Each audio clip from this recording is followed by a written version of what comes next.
Well, the Juno Awards are pulling four categories from next year's ceremony, or as it was put in a letter obtained by Canadian Press, the Reggae album, Children's album, Christian/Gospel album, and International Album of the Year are going on hiatus. The Juno Awards, often called Canada's Grammys, celebrate the best in Canadian music. For many artists, a nomination or a win means a lot to their careers. Joining us now are three Canadian singers with their thoughts on three of the categories. Burnaby's Jessaii is a roots, reggae, and soul artist. Good morning to you, Jessaii. Good morning. Thank you for having me. Thank you for being with us. Brian Dirksen is with us as well. Brian is a Christian singer-songwriter from Abbotsford. Good morning to you, Brian. Good morning. And I'll mention, Brian, that you won the Juno Award for Contemporary Christian and Gospel Album of the Year for your release in 2008. Now, Sharon Hampson is a multiple Juno Award winner as well. You have probably heard of her music group, Sharon, Lois and Brahm, and she joins us now. Good morning to you, Sharon. Good morning, Stephen. It's Sharon, Lois and Brahm. Brahm, thank you. Yes, I always forget that. It rhymes with ham. Yes. Thank you, all three of you, for being here. Jessaii, as an up-and-coming Canadian artist, what does hearing about this category, this reggae category going on hiatus, what does that mean to you? Yeah, I mean, winning a Juno is not the be-all and end-all, but it sure does put you on the map. And it helps with audience development. It has always been a goal that I wouldn't say I'm striving for it, but it's something that can show the work that you've done, And so it has been a vision of mine to someday, even perhaps just to be nominated. And it puts you out front and center. It positions you well. So when I heard that this change was being made, it sort of takes that away.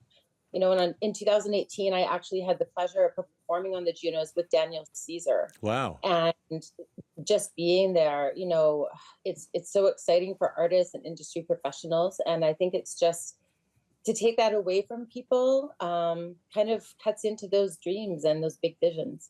And correct me if I'm wrong, but it feels to me like the profile of the Junos has really increased in the past few years. I mean, it used to be not such a big deal. It really feels like it's a much bigger deal these days. Yeah, I mean, it's a chance for artists working in very, high levels to be able to surround themselves with that next step. Yeah. And so, it's sort of, where do we go from here? Where we can have a lot of different goals, and the Junos can be one of them, but really it's a chance to be recognized for your work that you've done. And it just seems backwards that we are removing that from an option with Canadian music. Now, Brian, what did you think when you heard about the hiatus for the Christian and Gospel category? Well, I mean, I was sad, disappointed, but I think the main thing that disappoints me is it's a move towards reducing diversity, and I'm thinking about, like what Jessaii was just saying, all the next generation of artists. Like, this is the most significant aspirational goal they hold as a musical artist in our nation. And so to remove that takes away, that diversity in all four categories that you mentioned, in a time where I think we need to be moving towards more diversity, more inclusion. It's, and all of us as musicians, our goal ultimately is to serve and support the population that surrounds us, telling stories, writing and singing songs that convey universal human emotions. In different ways, in different styles, in different genres. And I think we need to keep on encouraging more diversity. Now, Sharon, you've won 3 Juno Awards with Sharon, Lois and Brahm. What did those awards mean to you? Well, it's very exciting to be recognized by your peers, to be in a community of peers and to have your music recognized. That, of course, is hugely exciting. And coincidentally, we haven't had a record in many years, but we do have one now. 20 years later, a record called Elephant Showstoppers, because the Elephant Show is 40 years old. So we would have entered that in the Junos, of course, and been proud to be part of the community. We meet a lot of people who say to us, we grew up on your music and we're in the music business now in part because of you, or maybe entirely because of you, because you put us in that space. So what we do is it's not limited. It has the potential for huge growth. It builds audience. It's wonderful for the community. And, we have experienced in our 45-year career things that are directed to children being kind of tossed aside or not considered terribly important. Mm-hmm. And I think this is another example of that. And children's music is important. We put in a lot of care and thought into what we have created for children and their families. We help build audiences. We help build future musicians. So tossing it aside is inappropriate. It's short-sighted, I believe. And Brian, for you, what did winning a Juno back in 2008, what impact did that have on your career, if any? Well, it definitely had a positive impact. I mean, I've nominated 3 times, won once, but I distinctly remember the next morning, I bring our special needs son to school in the morning, and I show up and I get out of the car and I'm walking him towards the school, and all of a sudden, some of the moms and parents that are dropping off kids, all of a sudden they look at me and go, hey, on the telecast last night, I saw your name and I realized, wait a minute, you're actually from Abbotsford. You're from here and you just won a Juno. Congrats. And we get into these conversations about what a life of a musician and a songwriter and a creative is like and how we try and serve people. So and then that led to me being able to get like an O1 visa to do events in the US and more invitations internationally. So it has a huge ripple effect. And that's what I grieve for the next generation of people who are working in my genre, which interestingly enough, the 2021 census said over 50% of Canadians identify as Christian. So you got to say, there's a huge part of our country that is served and benefits by the kind of music we create, just as there is for children's music, reggae music, all the categories that we're talking about today. And Jessaii, has winning a Juno, has it been something that you have aspired to? It's something that has been in my mind. I think, again, I echo what was just said about how, it opens up doors. So it can provide more opportunities for performing, to have that either a nomination or a win beside your name. It really just does open up more work and can set you in front of more diverse audiences around the world. So I guess just having that taken away, you have to find other ways to put yourself out there. But it just seems like now there's no opportunity for that.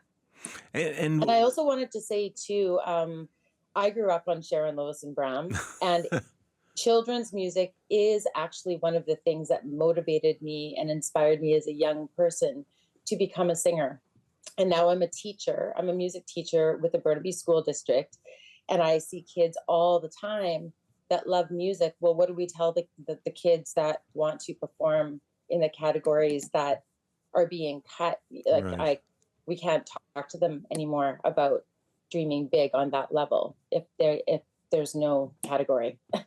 And Jessaii, what have you heard in general from the reggae community across Canada? How are people feeling about the elimination of that particular award? I think there's some frustration. The way of reggae artists is that we are down to earth. It's message music. It's deeply embedded in spirit. And so winning an award or not winning an award is not the only thing that is important. But I think also people we're wondering, what did the advisory committee have to say? And did the Juno committee listen to that advisory committee? We'd like to, I guess, have more transparency around what's happening. And is there a due process, or is it just, this is it, this is how it's going to be? Right. I personally feel that there should be some conversation in community. What do we need to do to strengthen these categories rather than just chalk them?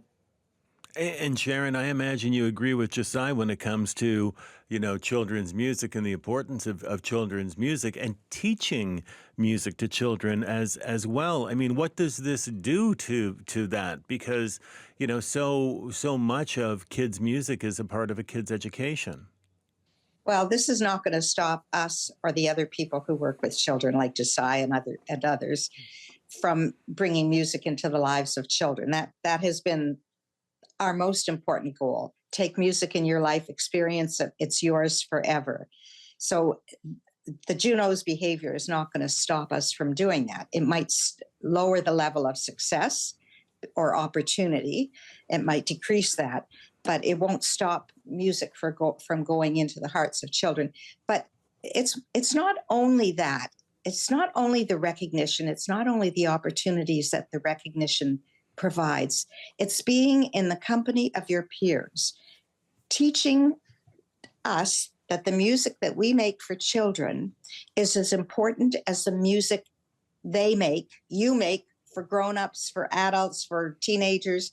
It all has a value, and we should be included in that value. Brian, Christian and gospel music, I mean, as you said, it's, a great now about half of Canadians, you said, will say that they're, Christian in one way or another. What does it mean to you to have the Juno sort of single out that category and a category that, as you've suggested, I mean, should be growing rather than diminished?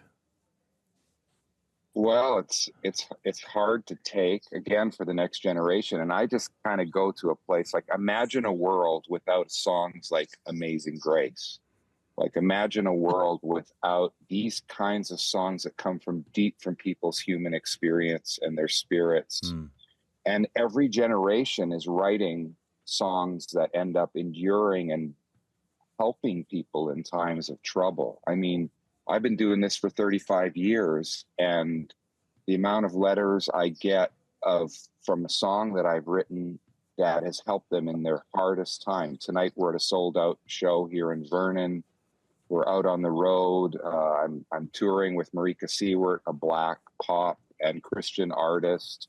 We're modeling diversity. We're modeling inclusivity, and just trying to come alongside people. And so I've given my life to writing songs and helping other people write songs. And I am, just like Sharon said, I love what she said. We are going to keep on doing the work that we do. We just want something, a group like the Junos, to say, hey, we're actually a part of the conversation in our nation, and we actually serve and we inspire people. And we need all genres. We need more diversity to really accomplish that goal. All three of you, it is so good to hear you this morning. Thank you for taking the time with us. And we'll continue to follow this because, as far as we have heard, this is part of a broader set of updates from the Juno folks. So we'll keep watching this. Thank you so much for taking the time, and the best of luck to all of you. Thank you. And thanks for your interest. Oh, really appreciate it. You all take care. Yes. Bye-bye. Thank you so much. Bye-bye. Bye-bye. That Jessaii is a roots reggae and soul singer from the Lower Mainland. Brian Dirksen, Christian singer and songwriter from Abbotsford, who won the Juno Award for Contemporary Christian Gospel Album of the Year in 2008. Sharon Hampson, multiple Juno Award winner with her children's group Sharon, Lois and Brahm, rhymes with ham. The 2025 Juno Awards scheduled to take place March 30th. And yes, they are coming back to Vancouver.